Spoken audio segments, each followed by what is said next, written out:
각 사람은 위에 있는 권세들에게 복종하라. 권세는 하나님으로부터 나지 않음이 없나니 모든 권세는 다 하나님께서 정하신 바라. 그러므로 권세를 거느리는 자는 하나님의 명을 거스름이니 거스르는 자는 심판을 자취하리라. 다스리는 자들은 선한 일에 대하여 두려움이 되지 않고 악한 일에 대하여 내가 권세를 두려워하지 아니하느라. 선을 행하라. 그러면 그에게 칭찬을 받으리라.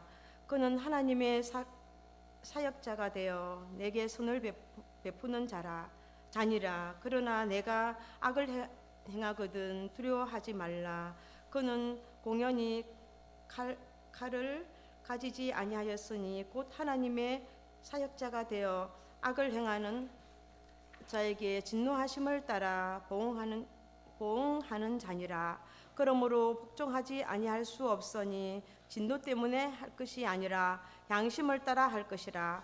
너희가 조세를 바치는 것도 이로 말미암이라. 그들이 하나님의 일꾼이 되어 바로 이 일을 항상 힘써느니라. 모든 자에게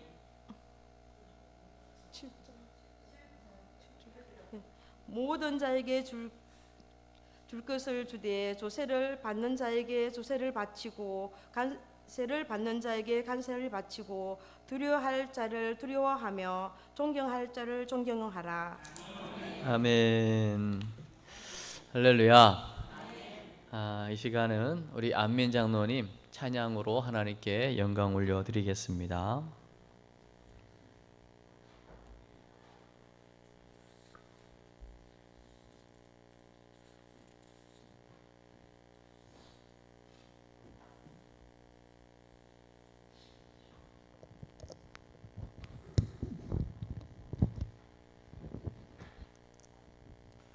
하나님께 영광 돌립니다.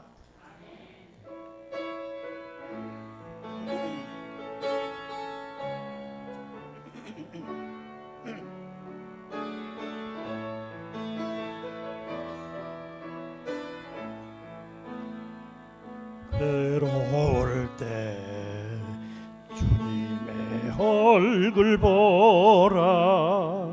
평화의 주님 바라보아라. 세상에서 시달린 친구들아, 위로의 주님 바라보아라. 눈을 들어 주를 보라. 내 모든 염려 주께 맡겨라. 슬플 때에 주님의 얼굴 보라. 사랑의 주님 안식 주리라. 힘이 없고 네 마음 연약할 때 능력의 주님 바라보아라.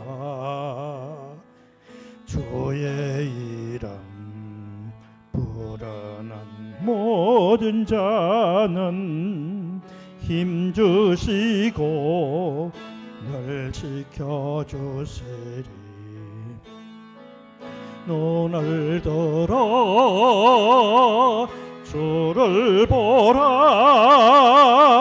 내 모든 염려 주께 맡겨라. 슬플 때에 주님의 얼굴 보라. 사랑의 주님 안식 주리라.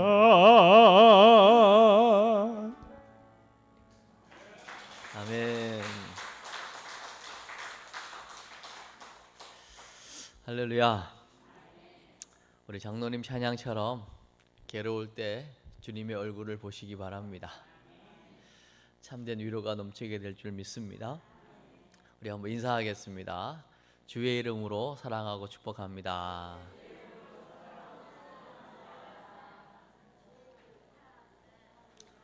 오늘 영상으로 예배하는 분들에게도 동일한 하나님의 은혜가 함께 하시기를 주의 이름으로 축복합니다. 명절을 잘 보내셨나 봐요. 얼굴이 환해지신 것 같습니다. 반가운 얼굴을 보는 것만큼 기쁨이 없을 겁니다. 부모님 연세가 드시면 흰머리가 더 생기고 주름이 더 느는 거 당연한 거 아닙니까? 부모님의 이쁜 얼굴 보러 가신 거 아니잖아요. 부모님의 변함없는 그 사랑을 알기 때문에 그 사랑을 알기에 그 사랑으로 들어간 거 아니겠습니까? 그리고 여전히 변함없는 그 사랑을 확인하고 기쁨을 누리게 되는 거죠. 오늘 기도해 주신 것처럼 정말 우리가 예수 믿는다는 게 뭘까? 정말 예수 믿고 나는 어떤 변화가 있는가? 오늘 금방 우리가 고백한 찬양처럼 주 예수 내 마음에 들어와 계신 후 여러분 어떤 변화가 있으십니까? 망령된 행실이 끊어졌습니까? 새 사람 되셨습니까? 머리털보다도 더 많은 죄악이 씻겨지셨지요? 그래서 물밀듯 넘치는 그 기쁨이 여러분 있으시지요? 여러분 이 고백이 정말 조금이라도 우리의 고백이 맞다면요, 예배하는데 그 어떤 것도 핑계 댈 수 없습니다. 그냥 예배는 하나님 만나러 오는 겁니다. 그리고 무조건 하나님께 드리는 겁니다. 드릴 때 일어나는 역사를 아시지 않습니까? 우리가 지난주에는 2주 전에는 빛, 소금, 오늘 기도처럼 나타내는 게 아니라 녹아지는 거, 내가 없어지고 사라지면서 오히려 영향력은 드러나는 거, 하나님의 영광은 드러나는 거. 그리고 지난주에는 나눔, 또 따름의 공동체로서 작은 오병이었지만 주님께 그게 드려졌을 때에 그 모인 모든 무리가 다 배불리 먹고도 12강주리가 남는 은혜, 이건 사실 계산할 수 없는 은혜거든요. 근데 저는 계산을 잠시 해본 거예요. 오병이어가 금액으로 한 200데나리온이라고 하자. 그러면 오병이어 한 도시락이 5,000원, 5,000원 대비 2천만 원이면 이제 제가 막 목사니까 계산하는 거죠. 우리가 해외에 필리핀 지교회 세우는데 3,500 보냈거든요. 3,500 때 얼마가 되는 걸까 계산이. 이런 거죠. 또 우리가 이제 성전을 건축하기 위해서 기도 제목을 냈더니 알지도 못하는 어떤 다른 교회 권사님이 200만 원 헌금해 주셨거든요. 그러면 오병이어 5,000원짜리 도시락 한 개가 2천만 원 됐다면 200만 원 헌금은 얼마가 될까? 이런 계산을 하는 거죠. 근데 분명한 것은 지금 계산을 하라고 이 기사가 사복음서에 있는 게 아닌 줄 믿습니다. 아무리 작은 것이라도 그게 주님께 드려지고 떡을 떼며 나눠질 때에 계산할 수 없는 하나님의 은혜가 임한다는 것인 줄 믿습니다. 중요한 건 어떻게 드리느냐가 중요한 거거든요. 이제 명절에 여러분 그냥 나름대로 음식을 해가지고 자녀들 오면 갈 때 다 싸줬을 거잖아요. 그냥 나름대로 막 나눴는데도 또 남으면 또 이웃도 나누고 또 저희에게도 나눠주시고, 참 이런 나누고 나누다 보면 본인도 기쁘고 받는 사람도 기쁘고, 받는 사람도 무한정 받는 게 아니고 그걸 또 나눌 거잖아요. 나누고 계속 나누다 보면 이것도 또 하나의 오병이어의 기적을 이루는 역사가 나타날 수 있겠구나. 아멘이죠. 여러분 부모님 만나러 올 때 자녀들이 그냥 오지 않잖아요. 작은 거라도 용돈이라도 드리잖아요. 그러면 당연히 내가 받아야지 하고 그냥 받는 부모가 한 사람도 없을 거예요. 그걸 가지고요 또 그 손주들에게 또 다 날아갑니다 이게. 그렇잖아요. 그러면 우리 아이들만 수지 맞는 거예요. 부모님이 용돈 드린 게 할머니를 통해서 다시 자기한테 오니까. 근데 이런 것들이 지금 계산으로 되어지는 거냐고요. 그냥 기쁨으로 드려질 때에 그 모두에게 풍성한 은혜와 기쁨이 있는 것 아니겠냐고요. 그렇다면 여러분 신앙생활은요 더 말할 것 없는 풍성함이 있는 줄 믿습니다. 그래서 전 요즘 말씀을 읽을 때마다 좀 다른 거예요. 그리고 우리 이제 궁평 강단에서 지금 계속 소개되는 이 말씀은 이제 목사님 예수만 전해주세요 그 개념이 아니에요. 지금 우리가 받는 말씀은 진짜 우리가 예수 믿은 지가 너무나 많은 시간이 흘렀으니 이제는 제발 그 젖병은 던져버리고 신앙의 초보는 버리고 단단한 음식도 먹을 수 있는 신앙의 성숙을 우리가 좀 가져서 이제는 정말 세상 속에서 이웃들에게 또 나라적으로도 뭔가 영향을 미칠 수 있는 참된 그리스도인으로 살아내자 이거잖아요. 로마서 1장에서 11장까지는 사실 복음의 정수에 관한 교리를 얘기했다면요 이제 이 엄청난 복음을 너희가 받았으니 시작 12장 딱 1절부터 넘어오면서 그러므로 이제는 이 세대를 본받지 말고 마음을 새롭게 함으로 변화를 받았으면 이제는 변화된 삶을 살아내라고 얘기하는 거거든요.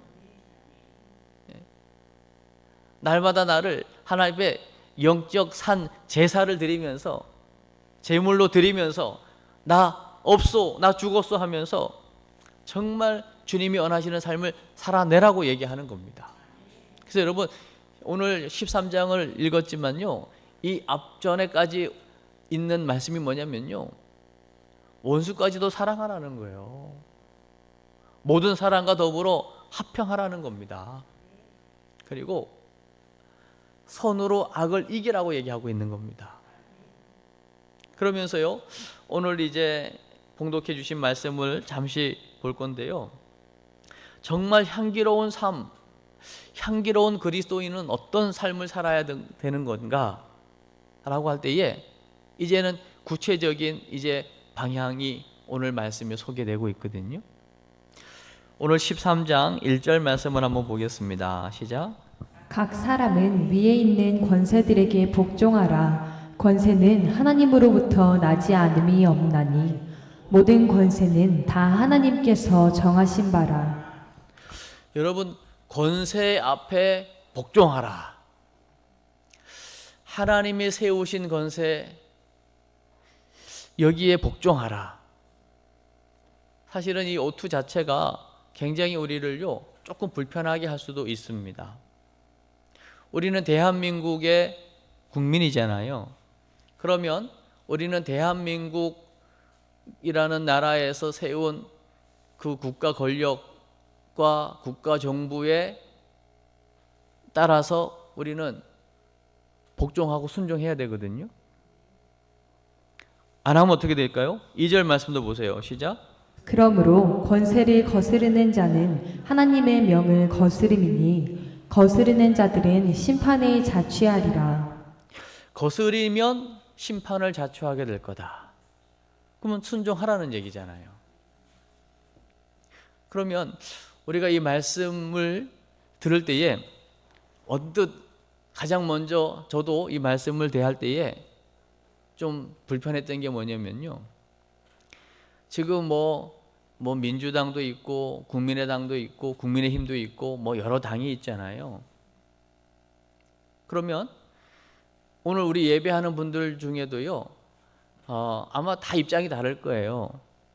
뭐 민주당을 지지하는 분도 계시고 또 뭐 국민의힘을 지지하는 분도 계시고 제가 정치 이야기하는 건 아니지만 여당이 옳습니까? 야당이 옳습니까?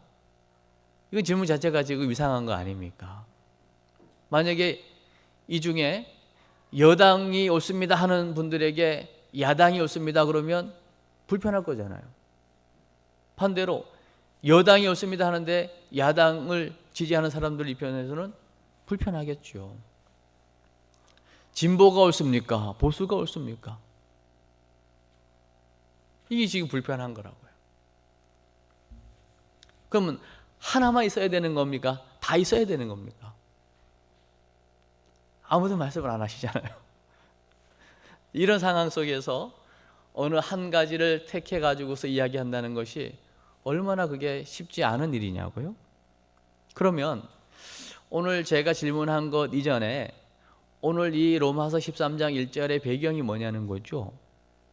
오늘 사도 바울이 로마서를 쓰면서 이 당시의 배경은요, 지금 로마라고 하는 그 폭군 정치, 거기에 네로라고 하는 아주 진짜 정치의 정자도 모르는, 자기밖에 모르는 아주 폭정을 행하는 이상한 황제, 진짜 세상 말로 바보 또라이 같은 네로 황제가 있는 그런 정부 가운데 순종하라, 복종하라, 하나님이 세우신 권세를 거스리면 심판을 자초한다. 이거 굉장히 쉽지 않은 거잖아요. 그럼에도 불구하고 지금 그 로마의 압제 가운데 기독교가 지금 탄생했고 지금 꽃이 피고 있는 중에 있는 거라고요. 거부할 수가 없잖아요. 마찬가지입니다. 대한민국이라고 하는 이 나라 안에 지금 기독교도 있고 불교도 있고 천주교도 있고 다양한 종교가 지금 있다고요. 그 가운데 우리는 그리스도인으로 지금 하나님을 예배하고 있는 겁니다. 그러면 국가를 무시할 수 있습니까? 나라 없이 우리가 온전한 예배할 수 있을까요? 불가능합니다. 우리가 6.25 전쟁 이후에 이 신앙을 지킨다는 것이 얼마나 쉽지 않은 것인가를 우리는 경험했지 않습니까? 또 일제강점기를 통하여 온갖 탄압 속에 하나님을 온전히 예배하는 것이 얼마나 쉽지 않은 것인가를 우리는 경험했지 않습니까? 그러기에 국가라고 하는 이 나라는 너무 중요하죠. 그래서 오늘 말씀 나누기 궁평에 만나에 보면요, 그 1번을 한번 좀 읽어보시겠습니까? 시작. 교회와 국가의 관계. 예, 여러분, 교회와 국가의 관계를 어떻게 우리가 해석할 거냐? 아이, 국가는 나라에서 알아서 다 하는 거고 우리는 예배만 잘 드리면 되지, 그렇게 하면 되는 겁니까? 우리는 그냥 그리스도인이니까 정치에는 전혀 관여하지 않고 나는 오직 예수만 잘 믿을 거야, 교회 생활만 잘할 거야, 그러면 되는 걸까요? 우리가 지금 주일날 예배하기 위해서 모였습니다. 여러분 하루 종일 일주일 내내 교회만 계십니까? 이제 예배 끝나면 어디로 가셔야 돼요? 세상으로 가셔야 돼요. 세상으로 가셔야 된다고요. 그러니까 예배하는 시간은 짧고 여러분이 생활해야 될 한 주간의 삶은 거의 세상 속에서의 삶이라는 거죠. 그런데 교회와 국가와의 관계를 무시하고 교회는 교회만 될 수 있냐고요. 안 되는 거죠. 때로는요, 지구가 너무 막 오염이 되고 막 환경이 파괴가 되고 곳곳에 막 엄청난 재앙이 일어나서, 야, 난 이제 더 이상 지구에 살기가 싫어, 지구를 떠날 거야. 떠나집니까? 그래서 살아야 되는 거잖아요. 가끔 사춘기를 경험하는 아이들이 너무나 집이 얼마나 좋습니까? 집, 홈, 하우스, 집. 근데요, 뭐 화가 나고요, 지 마음에 안 들면요, 집구석이라 하죠. 집구석. 이놈의 집구석. 나갈 거야. 나가 보십시오. 진짜 고생하는 거 아닙니까? 호적을 판다고요? 마음대로 파집니까, 소적이? 그러니까 지금 제가 몇 가지 예를 들었지만 지구가 싫다고 지구를 떠날 수 없듯이, 내가 이 집이 싫다고 집을 떠난다고 해서 호적을 팔 수 없듯이, 교회는 국가라고 하는 이 백그라운드 안에서 존재할 수 있는 거거든요. 그러니까 교회와 국가는 뗄래야 뗄 수 없는 관계라고 하는 것이죠. 그러니까 이 교회는요, 나라와 이 민족을 위해서 정말 감사하고 뜨겁게 기도해야 될 사명이 교회에 있는 줄로 믿습니다. 오히려 국가 입장에서는요, 교회 때문에 이 나라가 이렇게 든든히 설 수 있다라고 생각할 정도로 교회의 사명을 감당해야 되는 거예요. 교회 입장에서도 이 나라가 있기 때문에, 국가가 있기 때문에 우리가 온전한 예배를 드릴 수 있음에 감사하면서요, 나라를 향해서 입만 열면 막 이 정부가 어떻고 이 정부는 어떻고 뭐 나라가 어떻고 정부가 어떻고 말만 하고 욕만 할 게 아니라요, 정말 감사하면서 교회로서, 또 개인이 교회로서 내가 이 나라 이 민족을 위해서 뭘 해야 될 것인가 라는 깨달음을 가지고 생각을 바꿔야 되는 겁니다. 아멘이죠?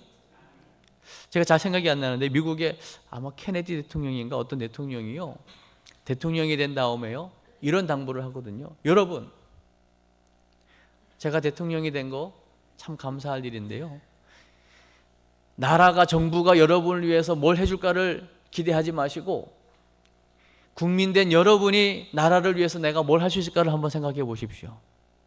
이거 너무나 의미 있는 이야기잖아요. 대부분의 사람들은요, 정부가 바뀌고 뭔가 나라에서 뭔가를 자꾸만 얻으려고만 하는, 나라가 나한테 뭘 해준 게 있어 라고 하는 생각으로만 있거든요. 이제는요, 좀 바꿔야 됩니다. 나는 지금 나라, 이 민족을 위해서 뭘 하고 있지? 뭘 할 수 있지? 라는 생각을 한다면 분명히 달라질 겁니다.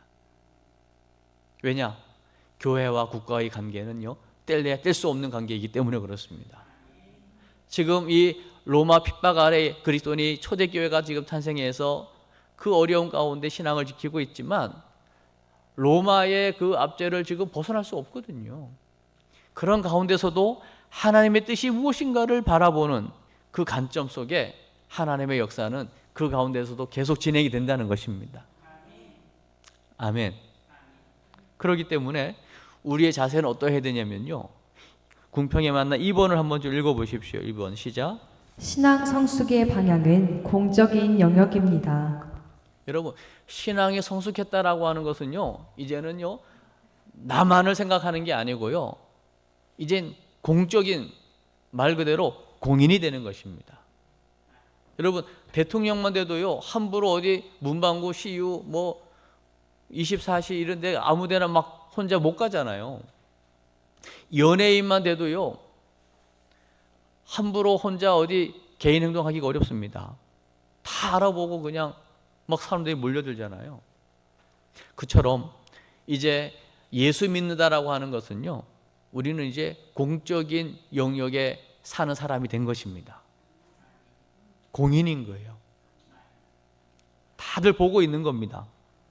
하나님도 보고 있는 겁니다. 정말 거룩한 백성으로 제사장 나라로 살아가고 있는지, 하나님께서 하나님의 소유 삼으시고 변함없는 하나님의 소유된 저와 여러분을 향한 지금 CCTV가 지금 작동 중에 있습니다. 의식하셔야 돼요. 아멘. 그래서 말 하나, 행동 하나, 여러분의 모든 삶의 영역 하나하나에서요, 하나님이 나를 지금 보고 계시다. 그리고 이웃이 나를 보고 있다. 그들이 원하는 게 뭘까요? 구별입니다. 그래도 그리스도인은 달라야 돼. 아멘. 따로 노는 구분이 아니고 구별이라고, 구별. 그 구별이 이상한 게 아니고요, 정말 그렇지, 그러면 그렇지, 예수 믿는 사람은 저래야 되는 것이지 라고 인정할 만한 공적인 삶을 살아내는 것이죠. 그게 교회의 사명인 줄로 믿습니다. 그러니까 지금요, 우리 1절, 2절을 읽었지만요, 여기에 전제 조건이 있습니다. 무조건 그러면 정부가 이상하게 하고 아주 악하게 하는데도 무조건 해야 되는 겁니까? 거기에 대한 단서가 오늘 3절, 4절, 5절에 있는 거거든요.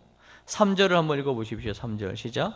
다스리는 자들은 선한 일에 대하여 두려움이 되지 않고 악한 일에 대하여 되나니 내가 권세를 두려워하지 아니하려느냐 선을 행하라 그리하면 그에게 칭찬을 받으리라.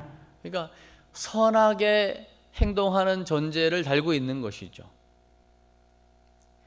악정이 아닌, 폭정이 아닌 선을 행하는, 다시 말하면 그래도 하나님이 원하시는 대로 뭔가를 행하려고 하는 그 선함 속에 우리가 순종해야 됨을 이야기하고 있는 겁니다. 아멘. 그러기에요, 4절 말씀 넘어보십시오. 시작. 그는 하나님의 사역자가 되어 내게 선을 베푸는 자니라. 그러나 내가 악을 행하거든 두려워하라. 그가 공연히 칼을 가지지 아니하였으니 곧 하나님의 사역자가 되어 악을 행하는 자에게 진노하심을 따라 부응하는 자니라. 그러니까 정부의 역할은요, 건선징악을 하는 거예요. 선을 행하는 사람들에게는 보상을 하는 거죠. 그러나 반대로 악을 행하는 사람들에게는 심판을 하고 보응을 하는 겁니다. 그러니까 우리가 선을 행하면요, 정부로부터요 두려워하거나 욕할 게 하나도 없습니다. 반대로 우리가 악을 행하면 당연히 정부로부터 심판을 받아야 되는 거죠. 그러면 정부가 두려울 수밖에 없겠죠. 그러니까 그 선 기능을 정부가 하는 거죠. 나라가 하는 겁니다. 그러니까 우리는 세상 나라에 살지만 하나님의 통치 가운데 살아가야 되는 사람들입니다. 그러면 하나님의 통치 가운데 사는 그리스도인은요, 세상의 통치를 받는 이 정부 속에서도요, 공적인 삶을 살아내야 되는 사람들입니다.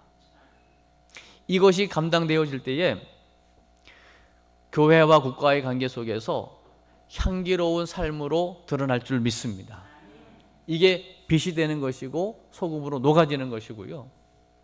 또 이렇게 사는 것이 결국은 주님께 우리의 가진 것들을 들여서 내가 나라와 민족을 위해서 무엇을 할 수 있을까라는 질문에 대한 뭔가를 드리려고 하는 그 드림 속에서 하나님께서 이 나라 이 민족을 축복하실 줄 믿습니다. 그게 사실은 지금의 대한민국입니다. 일제강점기 속에서도요, 나는 하나님 앞에 일사가구의 신앙으로요 순교의 피를 드렸잖아요.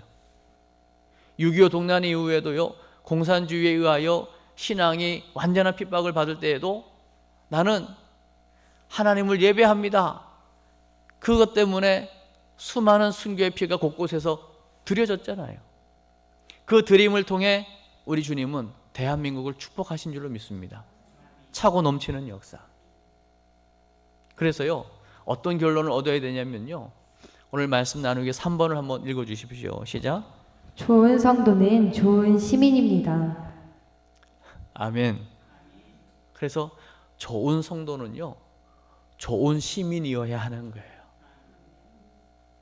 교회 안에서만 좋은 성도가 아니고요, 정말 교회 안에서의 좋은 성도는 이 세상에서도 좋은 시민으로 살아가는 겁니다. 그래서 교회가 있기 때문에 이 세상이 밝아지는 거죠. 다른 건 몰라도 이 한국 땅에 교회가 있기 때문에 대한민국은 소망이 있다, 이렇게 얘기하는 거죠. 그 어디를 봐도 소망 없지만 대한민국에 임한 하나님의 역사, 하나님의 그 영광이 전 세계를 환하게 비추게 될 거다. 마지막 때에 전 세계를 복음으로 비추게 될 유일한 나라는 대한민국이다. 이런 소망을 보는 거예요. 그리고 사실 이 역할을 지금 해내고 있습니다. 여러분, 지금 이상기후 때문에 견디지 못하잖아요. 근데 대한민국 사람들은요, 온도, 사계절이 뚜렷하지 않습니까? 추위도 견디고 더위도 견디고 가난을 이겨냈기 때문에 못 먹는 게 없고 뭐든지 먹고 어느 선교지에 던져줘도요 그곳에서 살아남잖아요. 하나님의 은혜의 복음을 증언하는 일을 위해서는 생명도 아끼지 않고 복음을 전하고 있지 않습니까? 이게 마지막 때 하나님께서 대한민국을 향한 기대인 줄로 믿습니다. 그래서 좋은 성도가 좋은 시민이 될 때 대한민국에 소망이 있습니다. 이게 바로 향기로운 삶을 살아내는 그리스도인의 모습인 줄로 믿습니다. 이제 더 이상 여러분 나 하나 그냥 신앙 지키기에 급급한 신앙을 빨리 좀 벗어나셔서 이웃도 보고 지역도 보고 이 나라 이 민족도 좀 살펴볼 수 있는 눈이 열려서 더 이상 국가와 정부를 향하여 그냥 내 기대치에 못 미치는 부족한 부분 때문에 욕만 할 게 아니라 축복하고 기도할 수 있는 단계까지 나아갈 수 있길 바랍니다. 그래야 좋은 성도, 좋은 시민 되는 거고요.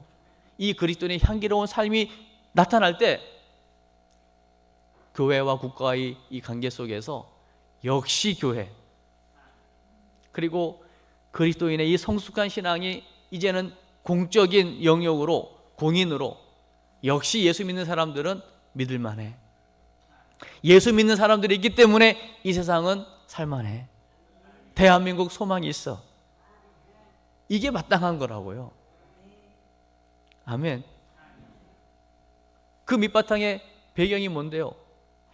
예수님 나를 위해 죽었으니 나도 형제를 위하여 죽는 것이 마땅한 거니까 이제 우리끼리만의 서로 그냥 사랑이 아니라 그걸 넘어서 이웃 사랑으로 정말 주님이 날 사랑하신 것처럼 그 사랑 전하기 위하여 생명 걸고 복음을 전하는 일을 감당할 때 하나님께서 이 지역에도 더 나아가 이 나라 이 민족에도 세계 열방에도 하나님의 뜻 우리 궁평교회를 통하여 힘있게 이루어 주실 줄 믿습니다.